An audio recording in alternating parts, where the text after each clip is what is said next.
Assalamualaikum warahmatullahi wabarakatuh. Jumpa lagi dengan Mimin di Ahmad Channel Indo. Di kisah kali ini Mimin akan mengisahkan tentang Nabi Harun alaihissalam, sang juru bicara dan kesetiaannya yang diteladani oleh Nabi Musa alaihissalam. Kisah Nabi Harun mendengar kisah inspiratif Islami dari seorang Nabi Harun alaihissalam. Ya, tepat sekali. Nabi Harun yang masuk dalam daftar 25 Nabi dan Rasul ini adalah saudara Nabi Musa. Nabi Harun memiliki suri tauladan yang dapat diambil untuk mendidik si buah hati atau anak-anak kita. Mungkin penasaran seperti apa kisah inspiratif yang datang dari orang hebat dan sungguh mulia ini. Nabi Harun alaihissalam dan Nabi Musa alaihissalam keduanya saling berhubungan dan memiliki keterkaitan satu sama lain. Hal ini karena saudara sedarah akan tetapi diasuh oleh ibu yang berbeda. Nasab Nabi Harun dan Nabi Musa alaihissalam. Kisah Nabi Harun alaihissalam dan Nabi Musa alaihissalam, dakwahnya dimulai dengan menumbuhkan Bani Israel menyembah Allah Subhanahu wa Ta'ala. Nabi Musa dan Nabi Harun diutus untuk berdakwah di negeri Mesir dan mengajak kaum Israel menyembah Allah. Nabi Harun dan Nabi Musa ini adalah keturunan keempat dari Nabi Yakub yang tinggal di Mesir sejak Nabi Yusuf berkuasa di Mesir. Nabi Harun adalah Muhammad al-Fasih. Disebutkan dalam Tarikh al-Anbiya bahwasanya Nabi Harun adalah putra dari Imran bin Kuhat bin Lawi bin Yakub bin Ishak bin Ibrahim. Sedangkan bin Harun adalah Yukabid, saudara perempuan Kuhat dan bibi dari Imran sendiri. Dari Imran, Yukabid melahirkan 3 orang anak, yakni 1 perempuan yang bernama Maryam dan 2 laki-laki yang bernama Harun dan Musa. Lawi merupakan saudara satu ayah dari Nabi Yusuf alaihissalam. Lawi bersama saudara-saudaranya yang lain serta keluarga masing-masing bersama Nabi Yakub diajak pindah oleh Nabi Yusuf dan dari Madian ke Mesir. Keluarga besar Nabi Yakub itulah generasi pertama Bani Israel yang menetap di Mesir. Mereka berkembang dengan cepat, bekerja dengan giat dalam bidang pertanian dan peternakan sehingga menimbulkan kecemburuan dan ketakutan bangsa Mesir. Kelahiran Nabi Musa alaihissalam. Suatu hari seorang ahli nujum datang menghadap Raja Fir'aun. Menurut perhitungannya akan lahir seorang bayi dari bangsa Israel yang kelak akan menjadi musuh dan menjatuhkan kekuasaannya. Fir'aun terkejut mendengar informasi itu. Saat itu juga dia memberikan perintah agar membunuh bayi laki-laki yang lahir di kalangan Bani Israel.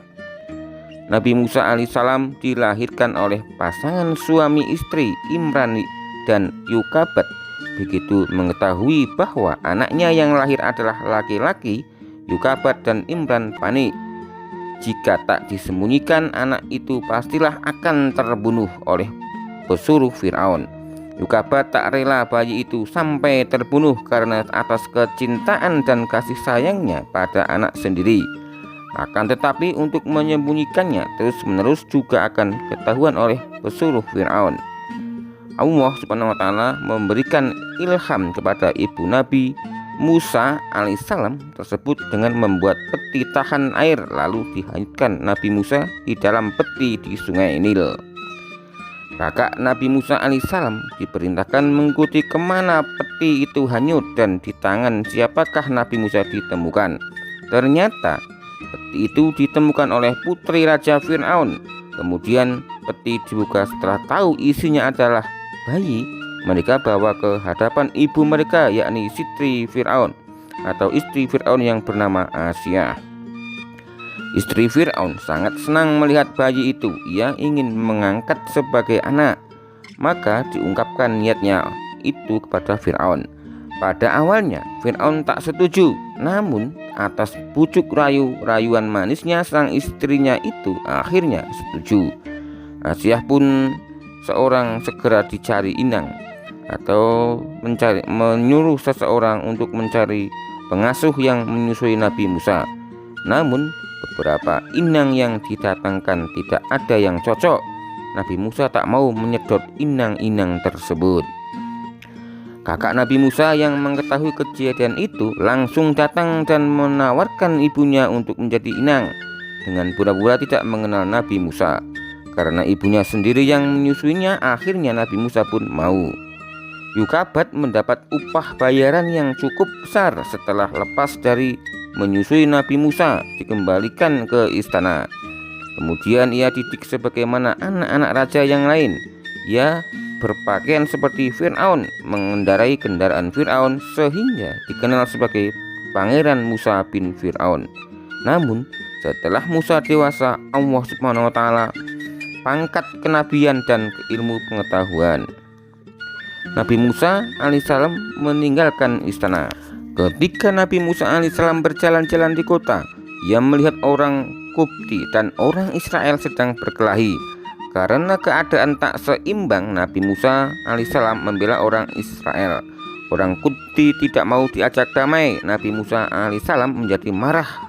Kemudian orang itu langsung dipukulnya. Sekali tempeling, orang tersebut mati.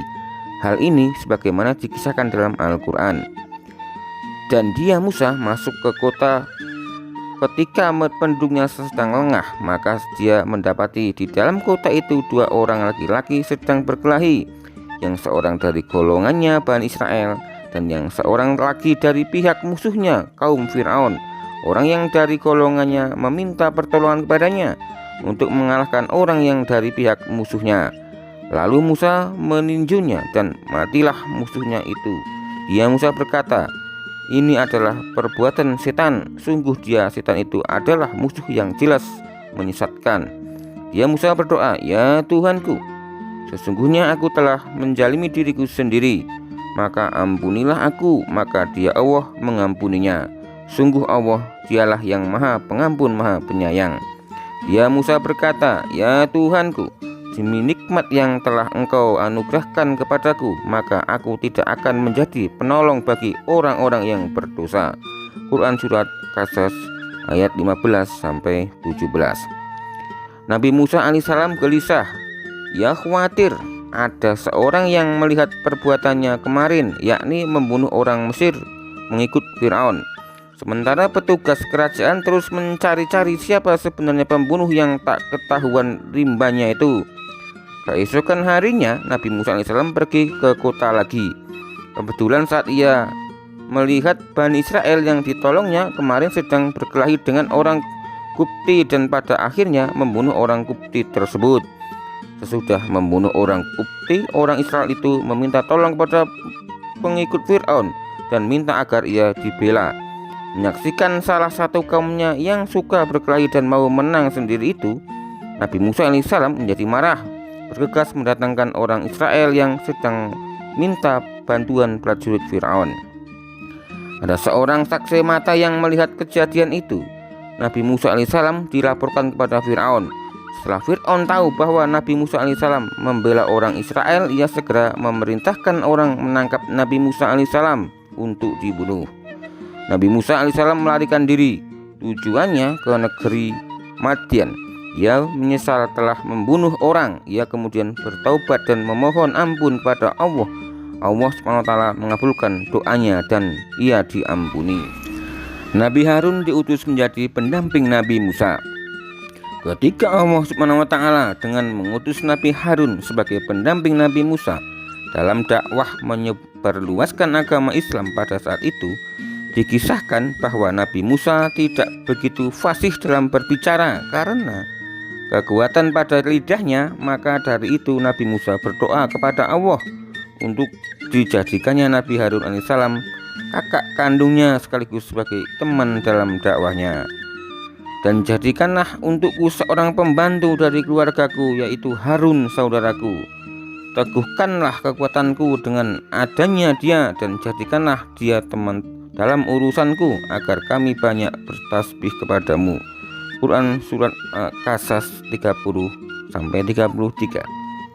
Raja Fir'aun di masa Nabi Musa tersebut memang terkenal kejam, bahkan dijuluki sebagai seburuk-buruknya manusia karena mengaku bahwa dirinya adalah Tuhan. Kedua saudara Musa dan Harun saling bekerja sama membimbing kaum Bani Israel agar menyembah kepada Allah Ta'ala. Tugas dari Nabi Harun dalam hal ini ialah sebagai juru bicara Nabi Musa yang tidak fasih dalam berbicara. Nabi Musa mengadu kepada Allah tentang kekuatan lidahnya, karena itu tidak dapat berbicara dengan fasih, sehingga diutuslah Nabi Harun dalam menyampaikan berbagai macam dakwahnya. Dari hal tersebut, Nabi Harun akhirnya mendapat wahyu dari Allah dan keduanya berdakwah bersama-sama. Kemudian Nabi Harun dan Nabi Musa lalu berangkat menuju istana Raja Fir'aun untuk menyerukan jalan kebenaran. Nabi Harun dan Nabi Musa menemui Fir'aun. Sebenarnya Nabi Musa dan Nabi Harun merasa takut juga apabila mengingat kebangisan dan kekejaman Fir'aun. Kini merasa harus menghadap raja yang durhaka itu dan mengajaknya bertaubat kembali ke jalan yang benar. Apakah Fir'aun dan pengikutnya mau menerima ajakan mereka berdua?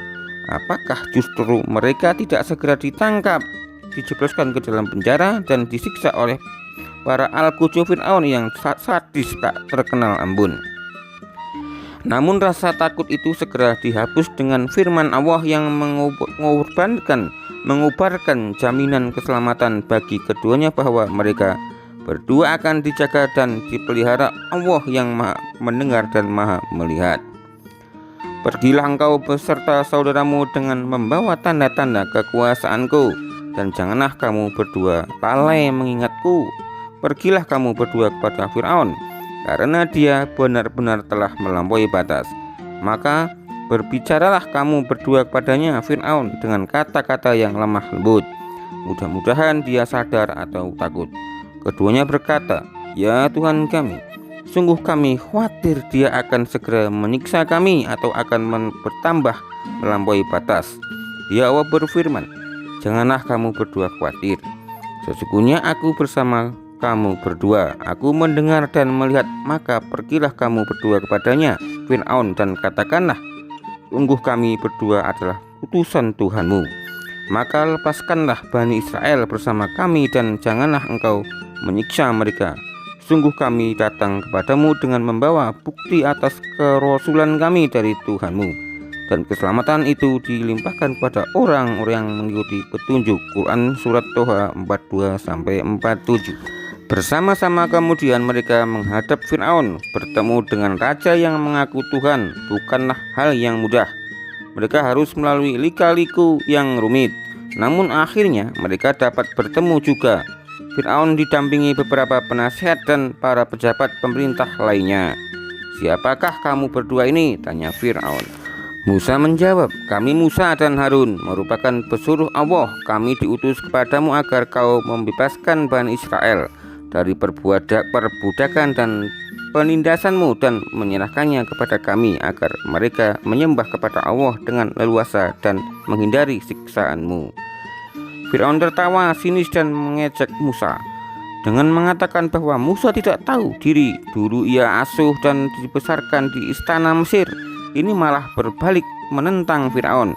Musa dianggap orang yang tak tahu balas budi.